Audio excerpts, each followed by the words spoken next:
Le 17 mai 2024, lors de l'émission en direct de la chaîne de télévision CNews, le célèbre chanteur Enrico Macias n'a pas pu contenir ses émotions et a fondu en larmes. Dans l'émission dirigée par Pascal Praud, Enrico Macias a été invité à participer en réponse à une attaque qui a provoqué intentionnellement un incendie dans une synagogue. Cette nouvelle a non seulement choqué la communauté, mais a également causé une profonde douleur à Enrico Macias, qui entretenait un lien particulier avec la communauté juive. Enrico Macias, de son vrai nom Gaston Grenacia, est un chanteur et auteur-compositeur juif français, né à Constantine, en Algérie. Il a consacré sa vie à diffuser la musique et la culture juive, appelant constamment à la paix et à la compréhension entre les peuples. Par conséquent, la nouvelle de l'attaque intentionnelle contre un lieu de culte juif sacré l'a rendu incapable de réprimer ses émotions. À la télévision, il n'a pas hésité à exprimer sa douleur et son choc face à cet incident.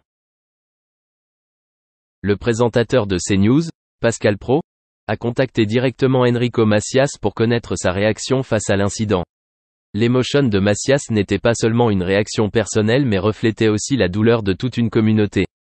Il a exprimé son mécontentement et son inquiétude face à la violence et à la haine croissante, notamment à l'égard de la communauté juive du monde entier. C'est un jour sombre non seulement pour la communauté juive mais pour toute l'humanité, a déclaré Enrico Macias en larmes. Nous devons nous lever et lutter contre cette haine et cette violence. Personne ne mérite d'être traité ainsi, surtout dans les lieux sacrés comme les synagogues. Cette attaque contre la synagogue était non seulement un acte de destruction de biens mais aussi une attaque contre les croyances et la culture du peuple juif. Des actions comme celle-ci causent non seulement des dommages physiques, mais laissent également de profondes blessures mentales. Pour Enrico Macias, qui a appelé à plusieurs reprises à la paix et à la compréhension entre les peuples, cela a été un grand choc. Les émotions d'Enrico Macias à la télévision ont suscité la sympathie du public. De nombreuses personnes lui ont adressé leurs condoléances et leurs encouragements et ont fermement condamné cette attaque. Les dirigeants sociaux et les organisations ont également appelé le gouvernement à enquêter rapidement et à punir sévèrement les responsables. Pascal Praud, en tant qu'animateur, a également exprimé sa sympathie et son soutien à Enrico Macias. Il a souligné l'importance de protéger les valeurs humaines et de lutter contre la haine sous toutes ses formes. Praud a également exhorté son auditoire à participer à la défense de la communauté juive et à dénoncer toutes les formes de violence et de discrimination. Cet événement a rappelé des souvenirs douloureux d'attaques similaires dans le passé, mais a en même temps suscité un esprit de solidarité et une détermination à lutter pour un monde plus pacifique. Enrico Macias, même dans un moment d'extrême émotion, a envoyé un puissant message d'amour et d'espoir. Il a appelé tout le monde à travailler ensemble pour construire une société sans place pour la haine et la violence. À la fin de l'émission, Pascal Praud a remercié Enrico Macias pour avoir courageusement partagé ses sentiments et a affirmé que la solidarité et la compassion sont des valeurs qui doivent être protégées et honorées. Cet événement, bien que triste, est également devenu un rappel de la responsabilité de chacun dans la construction d'un monde meilleur. Avec les larmes d'Enrico Macias, nous voyons de la douleur mais aussi de la résilience et de l'espoir. Ce sont les émotions les plus authentiques qu'il a transmises, non seulement aux téléspectateurs de CNews mais aussi à tous ceux qui se battent pour un avenir pacifique et compatissant. En effet, depuis le 7 octobre 2023, des flambées d'actes antisémites en France suscitent une profonde inquiétude au sein de la communauté. Selon le Premier ministre Gabriel Attal, 366 incidents ont été enregistrés au premier trimestre 2024. Ce nombre représente une augmentation alarmante, en hausse de 300% par rapport aux 3 premiers mois de 2023. Un fait déchirant et inquiétant, révélateur des tensions sociales et l'escalade des actes haineux dans la société moderne. Dans ce contexte, le chanteur Enrico Macias, symbole de paix et d'amour entre les peuples, n'a pas pu cacher sa douleur.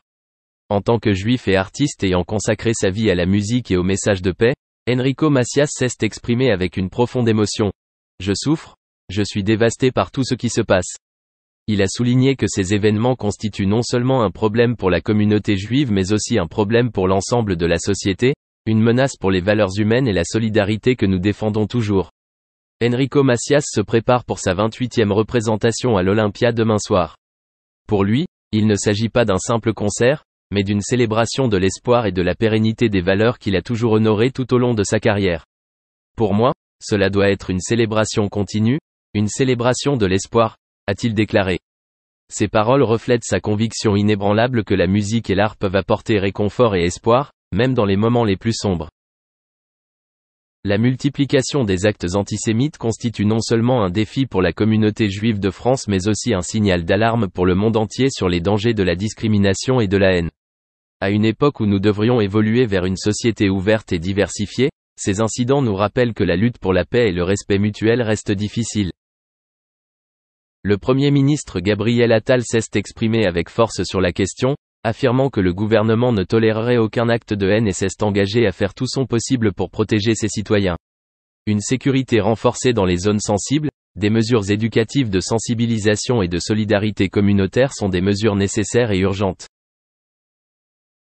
Dans ce contexte difficile, l'événement Olympia n'est pas seulement un concert mais aussi un symbole de résilience et de croyance dans les bonnes valeurs.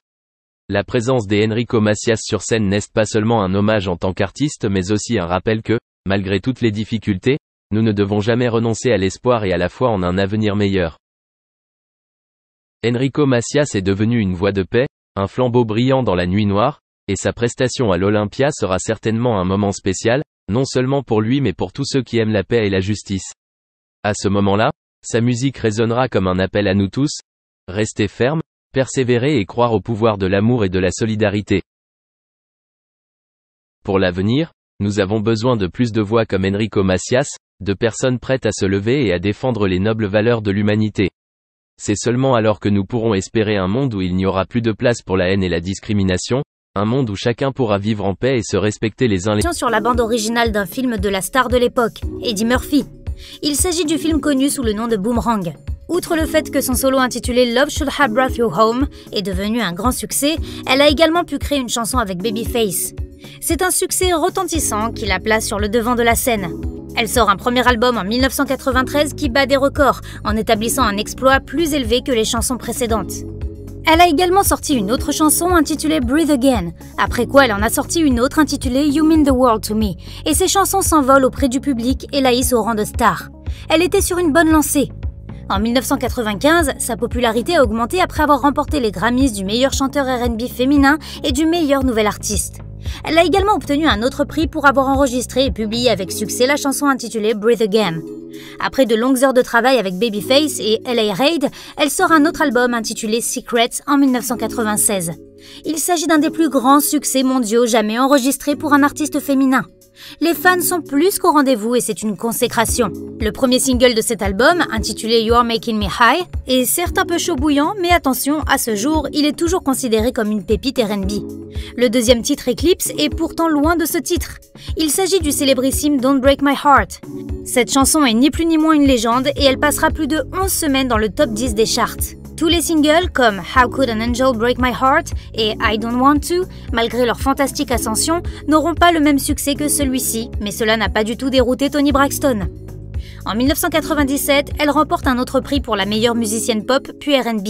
Pourtant, fin de 1997, Toni Braxton vit une période personnelle particulièrement difficile. Elle se retrouve purement et simplement en faillite. Les fans sont choqués. Comment une artiste avec un tel palmarès et autant de records battus peut-elle se retrouver dans une situation financière si catastrophique? Elle expliquera son histoire lors d'une célèbre émission présentée par Oprah Winfrey. Parallèlement, elle a intenté une action en justice contre sa maison de disques pour se retirer d'un contrat qui la domine littéralement. Mais les attaques en justice sont à double sens et la maison de disques contre-attaque. Même si elle réussit le tour de force en 1998 de signer comme première femme noire un rôle principal dans un spectacle Disney à Broadway, celui de Belle dans La Belle et la Bête, elle passe de nombreuses heures sombres entre procès et tribunaux. Au début de 1999, Toni Braxton et la maison de disques parviennent à un accord et l'artiste sera même en partie indemnisée. Elle commence donc à travailler sur son troisième album. Ce disque sortira au printemps 2000 et a été placé au numéro 2 du Billboard. Il est immédiatement remarqué par les fans toujours présents. Le single, intitulé He Was Not Man Enough, fait sensation dans le monde du hip-hop et du R&B. Toni Braxton remporte un autre Grammy pour la meilleure artiste féminine. Après la sortie de l'album intitulé Snowflakes, l'artiste sort un album intitulé More Than a Woman à la fin de 2002. La moitié des chansons a été coécrite avec sa sœur Tamar. L'album sort l'année suivante.